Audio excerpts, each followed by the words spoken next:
Good morning, dear students. Yesterday I discussed with you factors affecting capital structure decision.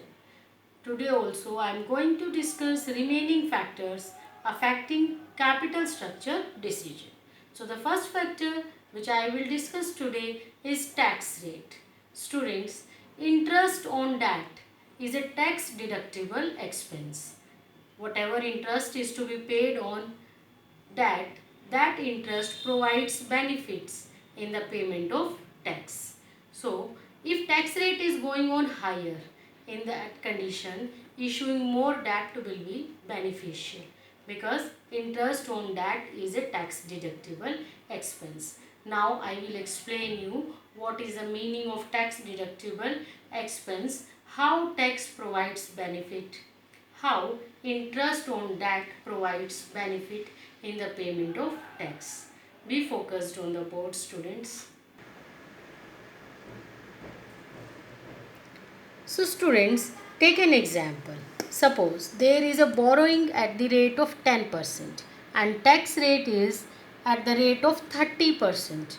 Means after tax, cost of debt is 7%. What is given in the example? Suppose there is a company is borrowing at 10% interest rate and at that time tax rate going on is 30%. It means after tax cost of debt is 7% instead of 10%. How it is possible? I am going to explain you. Suppose 10% of debentures are of rupees 1 lakh. It means this company has issued debentures. Issuing debenture means you can say taking loan. They have taken a loan of rupees 1 lakh at 10% interest and tax payable is 30%. Now this company EBIT, earning before interest and tax, is rupees 40,000.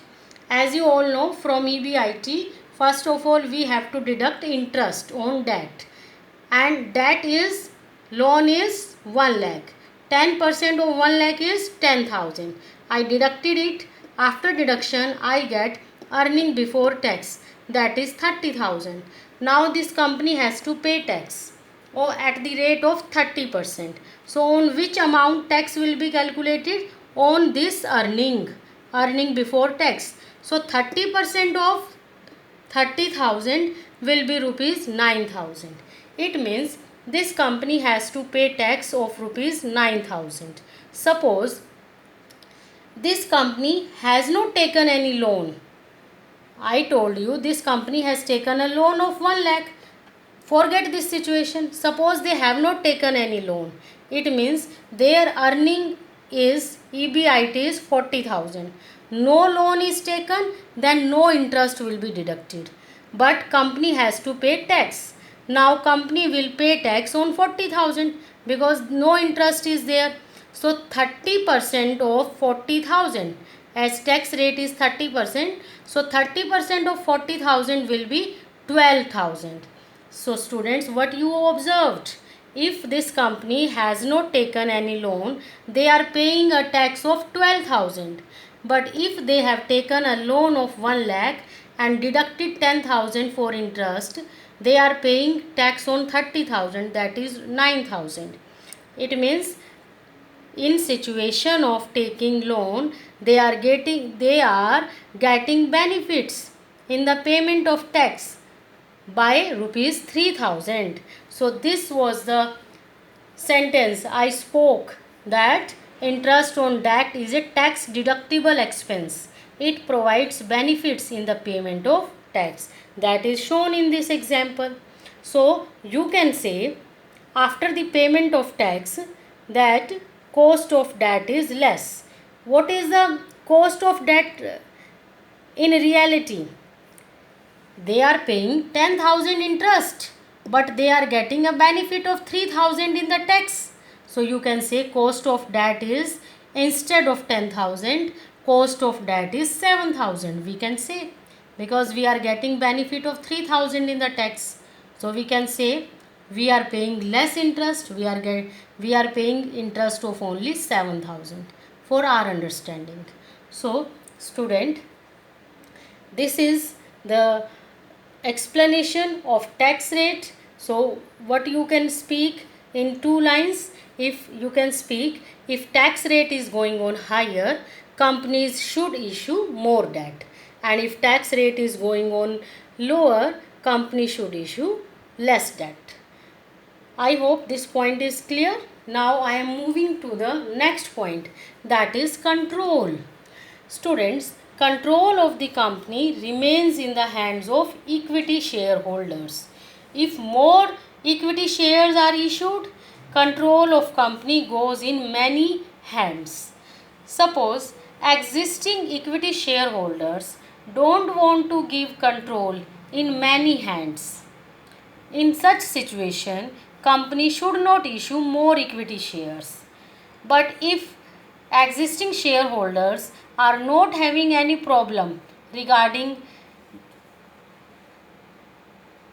releasing control of company in many hands, if existing shareholders are not having any problem, then that company can issue more equity shares.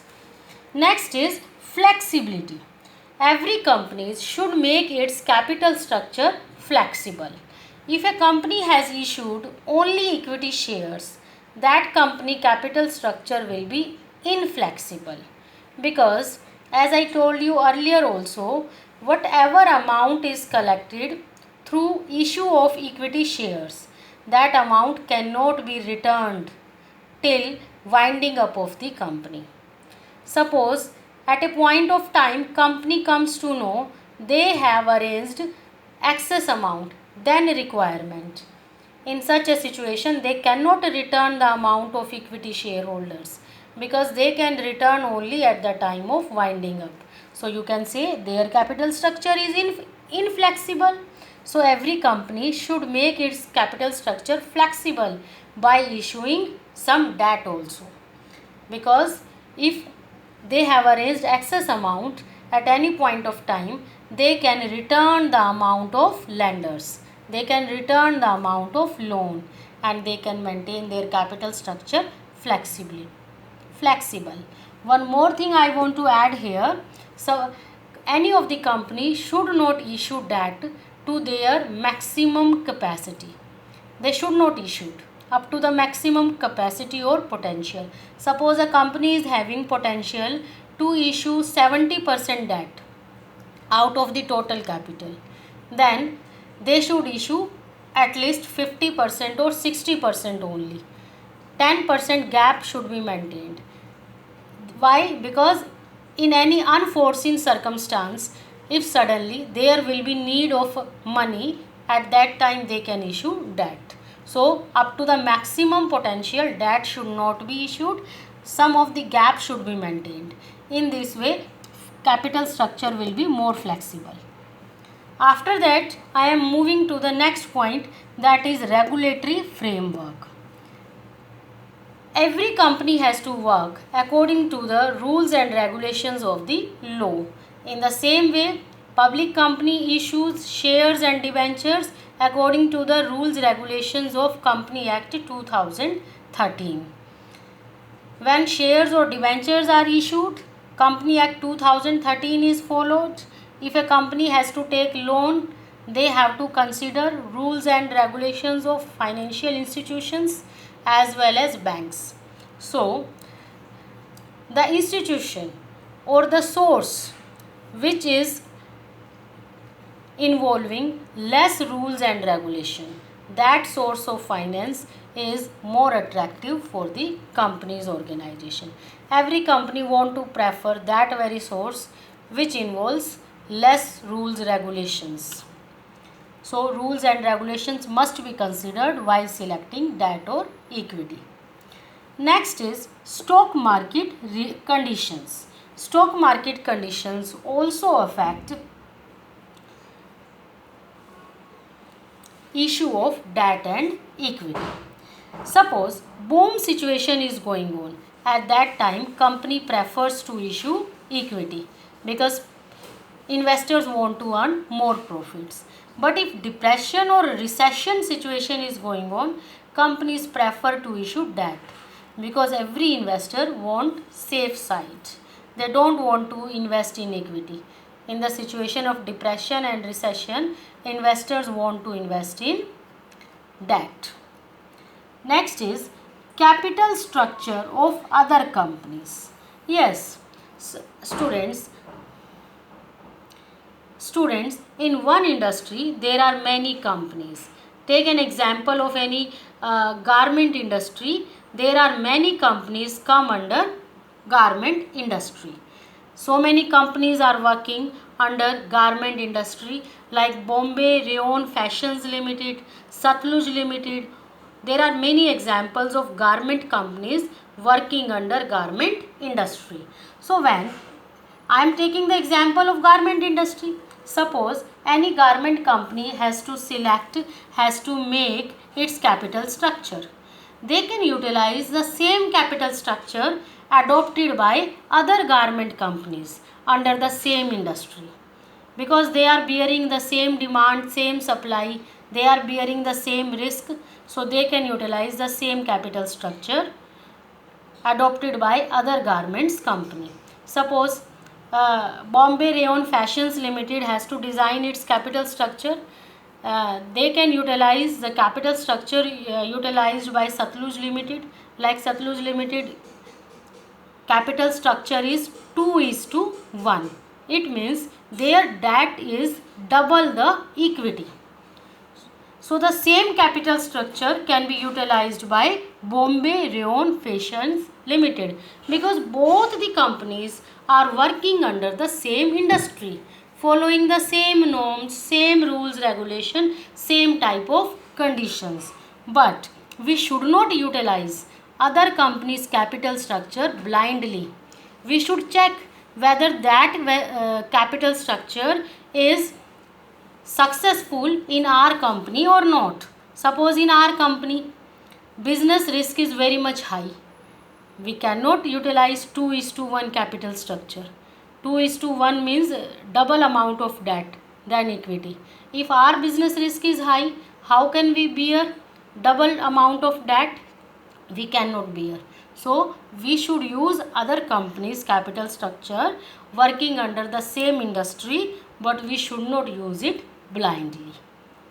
Last point I have to discuss is return on investment, ROI. I discussed it earlier also. So in very short I will explain you. Companies whose ROI is more than the interest on debt, such companies can use debt with the equity, because it results in increase in EPS, earning per share. But the companies whose ROI is less than the interest on debt, such companies should not use more debt with the equity, because it will result in loss to the shareholders. It will decrease the EPS. So this is about ROI, return on investment. So students, today I discussed with you so many factors affecting capital structure. First I discussed with you tax rate. If tax rate is going on higher, company should use more debt. Right? There is a positive relationship. Next I discussed control.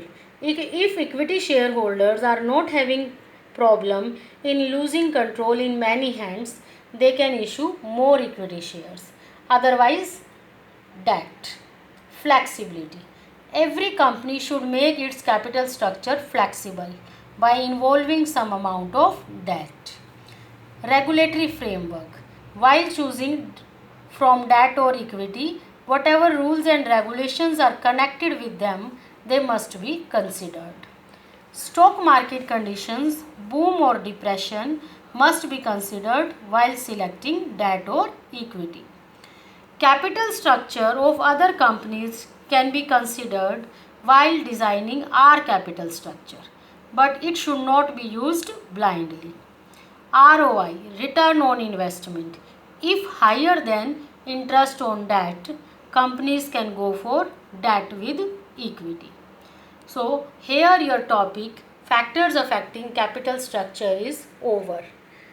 If you have any problem in any point, you can discuss right now. Thank you, students.